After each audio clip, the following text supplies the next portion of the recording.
You may not realize it yet, but weakness is not always a lack of strength.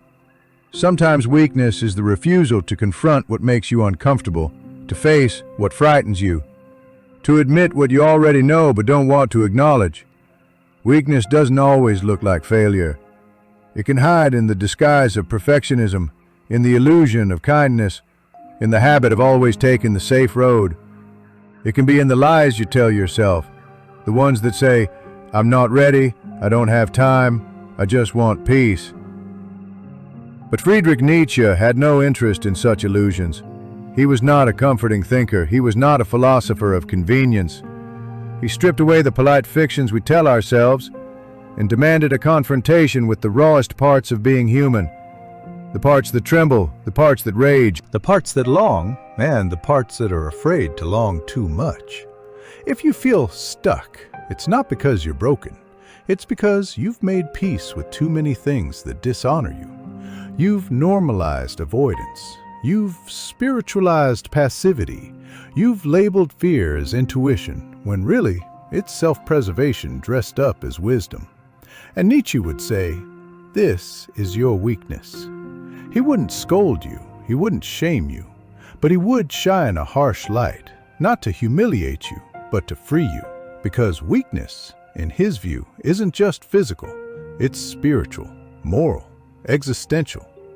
Weakness is the refusal to claim your power and instead live in the comfort of borrowed beliefs, second-hand truths, and inherited excuses. You scroll, you compare, you envy, you shrink. You wait for the right moment, the right partner, the right sign. You build altars out of uncertainty and call it patience. You keep saying, "One day I'll change," but Nietzsche would interrupt. What if that day never comes? Because the harsh truth, the one you avoid every time you reach for your phone instead of your journal, is this: no one is coming to rescue you. Not the love of your life, not your next promotion, not your therapist, not your friends. You are your only revolution.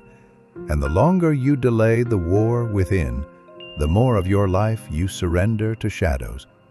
Nietzsche believed that weakness is not a permanent state, but it becomes one when we refuse to suffer. And yes, he believed suffering was essential, not for its own sake, not as punishment, but as transformation. He called it the path of the Übermensch, the overman, the human being who goes beyond conventional morality, who doesn't simply obey rules but creates meaning from chaos, who stares into the abyss and doesn't flinch. But most people are afraid of the abyss. They're afraid of solitude, of pain, of failure, of being misunderstood. So they become last men, Nietzsche's term for the spiritually lazy, the ones who prefer comfort over greatness, numbness over intensity, pleasantries over passion.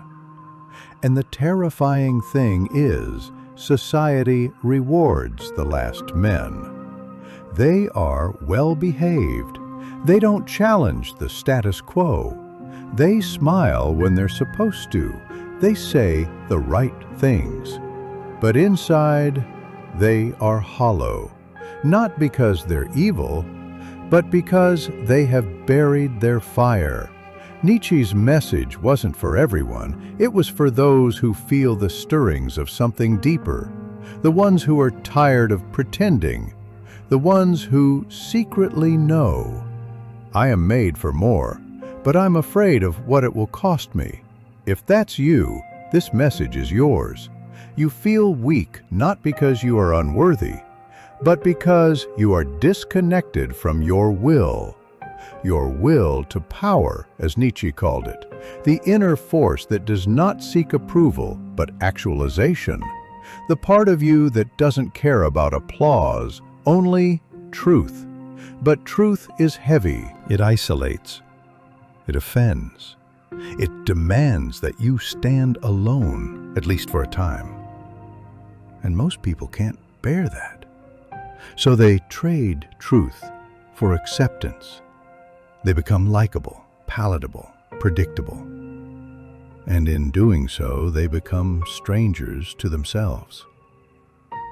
Have you ever noticed how tired you feel after socializing with people who don't know the real you? That isn't introversion. That's self-abandonment. Have you ever felt paralyzed in front of a choice you know is right, but terrifies you? That isn't caution. That's internal war. Have you ever stayed in a job, a city, a relationship, not because you love it, but because you fear what comes next? That's weakness, and it multiplies every time you turn away from your deeper knowing. Nietzsche wouldn't offer you a mantra. He wouldn't tell you to trust the universe. He'd tell you to trust yourself. But only after you've stripped yourself bare, after you've questioned every borrowed belief, After you've faced the part of you that wants to disappear when things get hard, he'd tell you the only way out is through.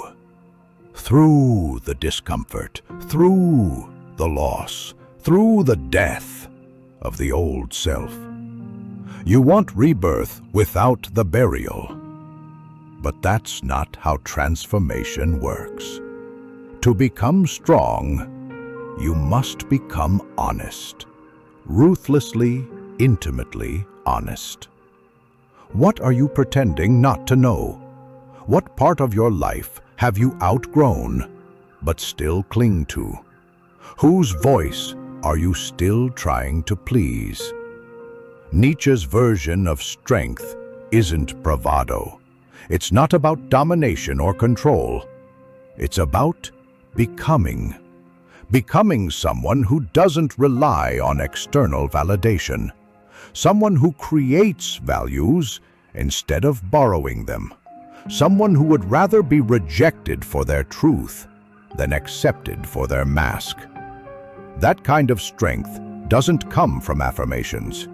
It comes from confrontation. You must confront the ways you betray yourself. When you say yes, but mean no. When you avoid hard conversations. When you stay silent to keep the peace. When you delay your dreams because of what others might think. Each time you chip away at your soul. Each time you say, I am not worthy of my own life. And Nietzsche would ask, why? Who taught you that your truth was dangerous? That your desires were too much? That your voice was only valuable if it agreed with the crowd? Find that origin and burn it. Because weakness is not cured by willpower. It is cured by awakening. By waking up to the fact that your life is yours. That your time is not infinite. That every moment spent in hiding is a moment lost to fear. You say you want freedom, but Nietzsche would challenge, what will you sacrifice for it? Because freedom has a cost. You must sacrifice comfort. You must sacrifice certainty. You must sacrifice the illusion that someone else will give you permission to live fully. The brutal truth is this: no one will. You are waiting for a moment that will never come. You're waiting to feel ready, to feel fearless, to feel healed.